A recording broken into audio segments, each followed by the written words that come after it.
أعوذ بالله من الشيطان الرجيم. بسم الله الرحمن الرحيم. حميم. تنزيل الكتاب من الله العزيز الحكيم. ما خلقنا السماوات والأرض وما بينهما إلا بالحق وأجل مسمى والذين كفروا عما أنذروا معرضون. قل أرأيتم ما تدعون من دون الله أروني ماذا خلقوا من الأرض أم لهم شرك في السماوات ائتوني بكتاب من قبل هذا أو أثارة من علم إن كنتم صادقين. ومن أضل ممن يدعو من دون الله من لا يستجيب له إلى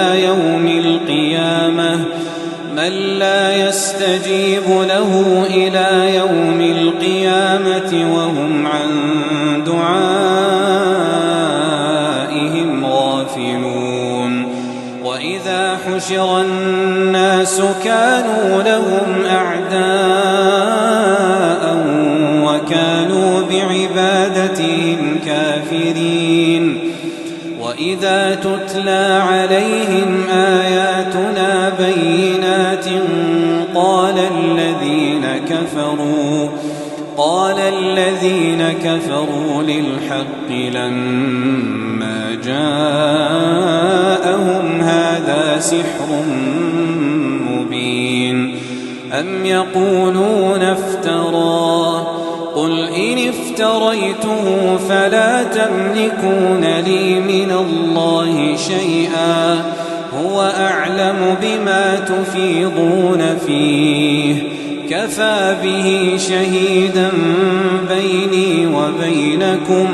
وهو الغفور الرحيم. قل ما كنت بدعا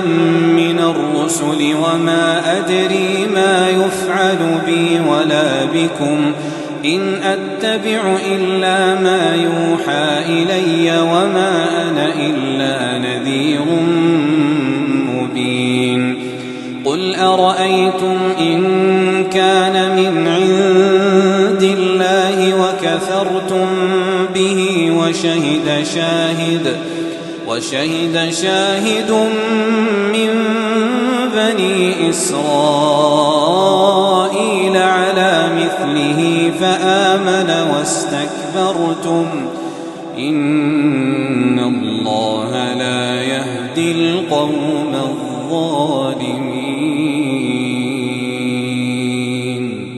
وقال الذين كفروا للذين آمنوا لو كان خيرا ما سبقونا إليه وإذ لم يهتدوا به فسيقولون هذا إفك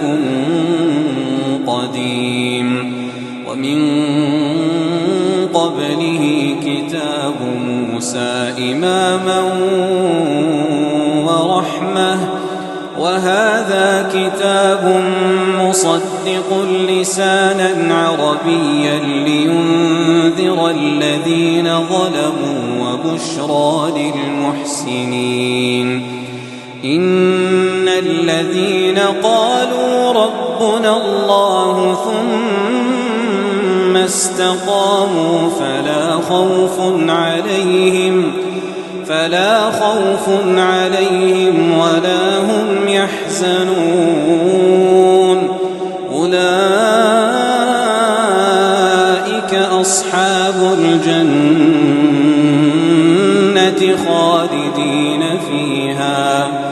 خالدين فيها جزاء بما كانوا يعملون.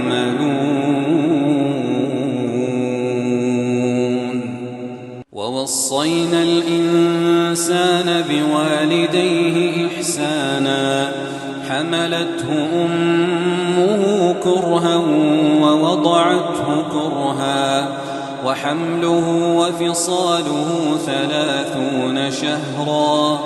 حتى إذا بلغ أشده وبلغ 40 سنة قال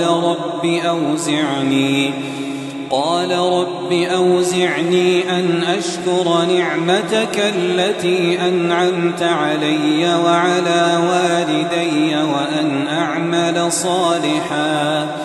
وأن أعمل صالحا ترضاه وأصلح لي في ذريتي إني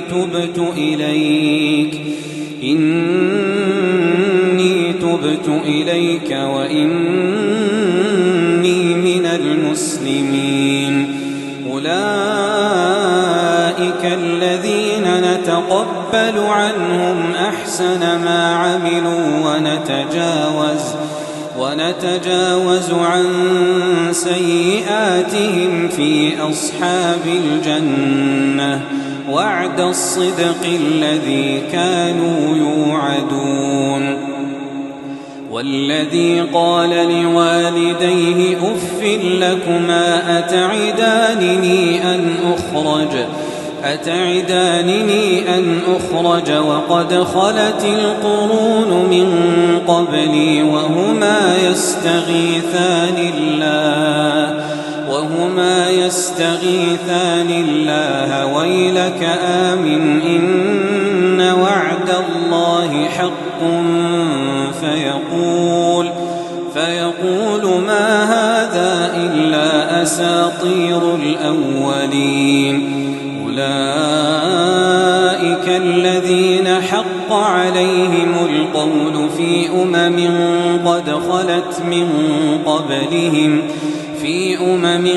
قد خلت من قبلهم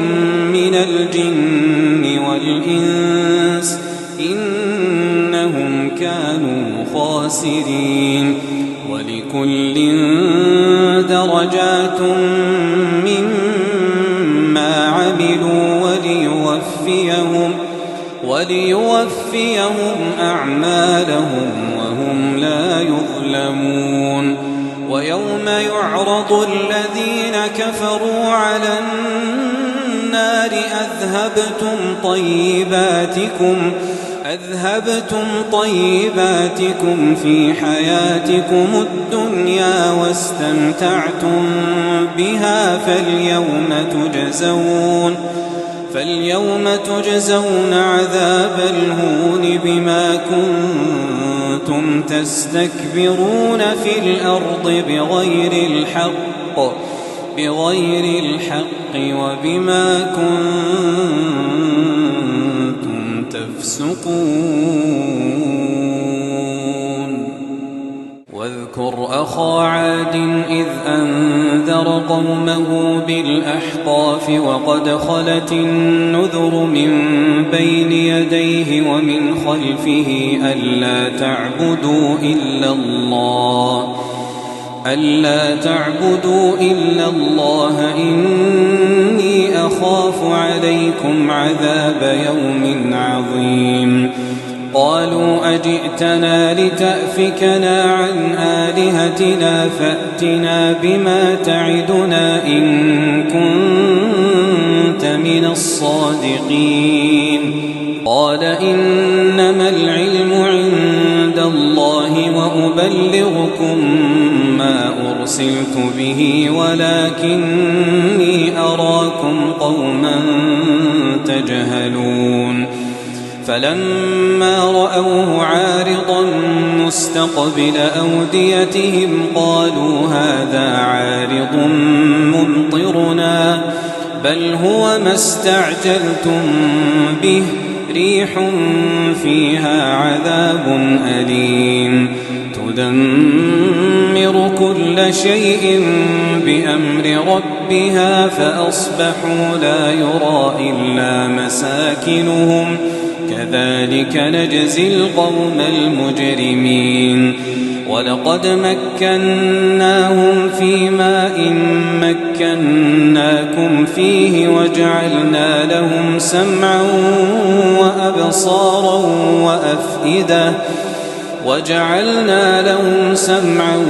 وأبصارا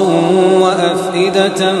فما أغنى عنهم سمعهم ولا أبصارهم ولا أفئدتهم من شيء إذ كانوا يجحدون بآيات الله وحاق بهم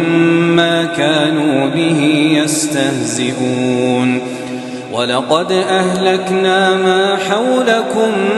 من القرى وصرفنا الآيات لعلهم يرجعون فلولا نصرهم الذين اتخذوا من دون الله قربانا آلهة بل ضلوا عنهم وذلك إفكهم وما كانوا يفترون وإذ صرفنا إليك نفرا من الجن يستمعون القرآن فلما حضروه قالوا أنصتوا فلما قضي ولوا إلى قومهم منذرين قالوا يا قومنا إنا سمعنا كتابا أنزل من بعد موسى مصدقا لما بين يديه يهدي إلى الحق وإلى طريق مستقيم يا قومنا أجيبوا داعي الله وآمنوا به يغفر لكم من ذنوبكم ويجركم من عذاب أليم ومن لا يجب داعي الله فليس بمعجز في الأرض وليس له من دونه أولياء أولئك في ضلال مبين أولم يروا أن الله الذي خلق السماوات والأرض ولم يعي بخلقهن بقادر على أن يحيي الموتى بلى إنه على كل شيء قدير ويوم يعرض الذين كفروا على النار أليس هذا بالحق قالوا بلى وربنا قال فذوقوا العذاب بما كنتم تكفرون فاصبر كما صبر أولو العزم من الرسل ولا تستعجل لهم كأنهم يوم يرون ما يوعدون لم يلبثوا إلا ساعة من نهار بلاغ فهل يهلك إلا القوم الفاسقون